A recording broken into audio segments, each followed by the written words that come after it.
প্রথম আলোর প্রধান শিরোনাম, আগুন পুরোপুরি নিভল ২৬ ঘন্টায়। খবরে বলা হচ্ছে, ফায়ার সার্ভিসের সদস্যদের ভেতরে ঢোকার অনুমতি পেতে ১ ঘন্টার বেশি সময় লাগে বলে অভিযোগ উঠেছে।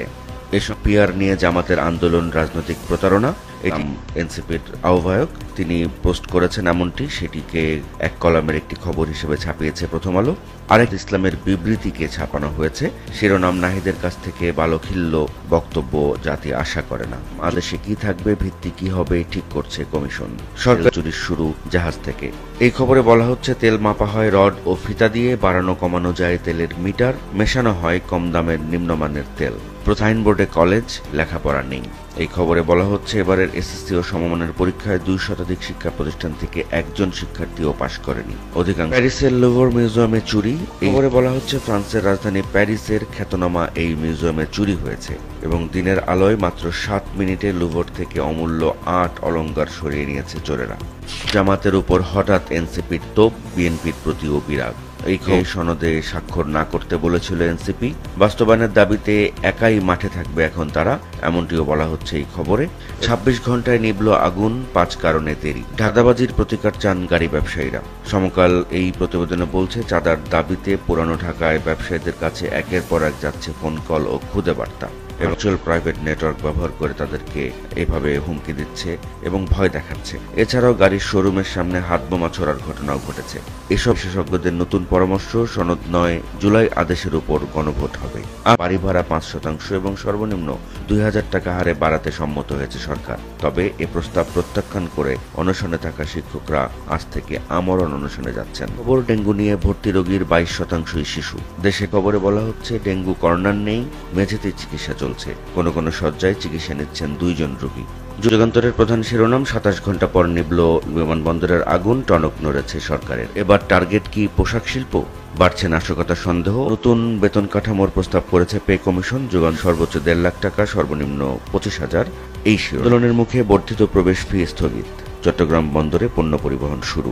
চট্টগ্রাম বন্দরে বর্ধিত প্রবেশ ফি স্থগিত করার পর প্রাইম মুভার এবং ট্রেলার মালিক চালক শ্রমিকরা তাদের অনির্দিষ্টকালের কর্মবিরতি স্থগিত করেছেন। সব পুড়িয়ে নিভল আগুন। সেখানে রূপপুর বিদ্যুৎ কেন্দ্রের সরঞ্জাম ছিল, ওষুধের কাঁচামাল ছিল, সব পণ্যই পুড়ে ছাই হয়ে গিয়েছে এবং ক্ষতিগ্রস্ত ব্যবসায়ীরা দাবি করেছেন যে ক্ষতি দাঁড়াতে পারে কয়েক হাজার কোটি টাকা। গোদামে ছিল মেয়াদোত্তীর্ণ রাসায়নিক দ্রব্য। জামাত সহ ৮ দলের আরও ৩ দিনের কর্মসূচি ঘোষণা। পিআর আন্দোলন জামাতের রাজনৈতিক প্রতারণা। না থাকছে না ৫,৬৯০ কোটির বাজার। এটি আসলে পুঁজিবাজারে মেয়াদী মিউচুয়াল ফান্ড পরিস্থিতি নিয়ে। সারা বিশ্বে মিউচুয়াল ফান্ডে বিনিয়োগ নিরাপদ হলেও দেশের পরিস্থিতি ভিন্ন। এ খাতে বিনিয়োগ করে মুনাফা দূরে থাক, মূলধন ফেরত পাওয়া নিয়েই দেখা দেয় অনিশ্চয়তা। বিষাক্ত গ্যাস ও পদার্থে স্বল্প ও দীর্ঘমেয়াদী ঝুঁকি। রাজধানীর মিরপুরে যে রাসায়নিকের গুদাম এবং পোশাক কারখানায় আগুনের ঘটনা ঘটেছে, সেই কারখানার আশেপাশের ২ থেকে ৩০০ মিটারের মধ্যে থাকা বহু মানুষ অসুস্থ হয়ে পড়েছে। আজকের পত্রিকার শেষ পাতার খবর, জাদুকাটায় বাল্য লুটের মহোৎসব। বাড়ল বাড়ি ভাড়া ভাতা, প্রত্যাখ্যান করে কর্মসূচি। এটি শিক্ষকদের আন্দোলন সংক্রান্ত খবর। বিপজ্জনক পণ্যে বড় দুর্ঘটনার ঝুঁকি। এটি শাহজালাল বিমানবন্দরে আগুনের ঘটনা নিয়ে তাদের বিশেষ প্রতিবেদন। আগুনে ১০০ কোটি টাকার বেশি ক্ষতি। বিএনপির স্থায়ী কমিটির সদস্য সালাউদ্দিন আহমেদ গতকাল একটি মন্তব্যে বলেছেন যে, দেশে অস্থিরতা সৃষ্টির জন্য কিছু ঘটনা একই সূত্রে গাঁথা।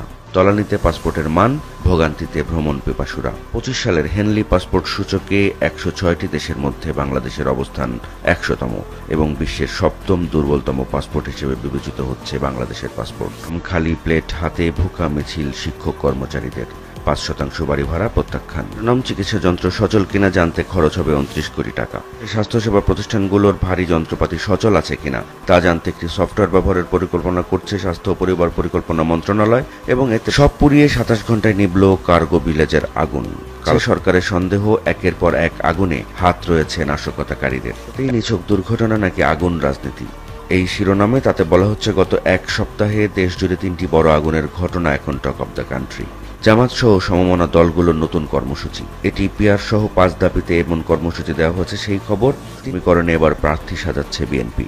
এই খবরে বলা হচ্ছে, জামাত ইসলামীকেই বিএনপির প্রধান প্রতিপক্ষ হিসেবে মনে করা হচ্ছে। যোগ্যতার সংকট বিবিএস পরিসংখ্যানে।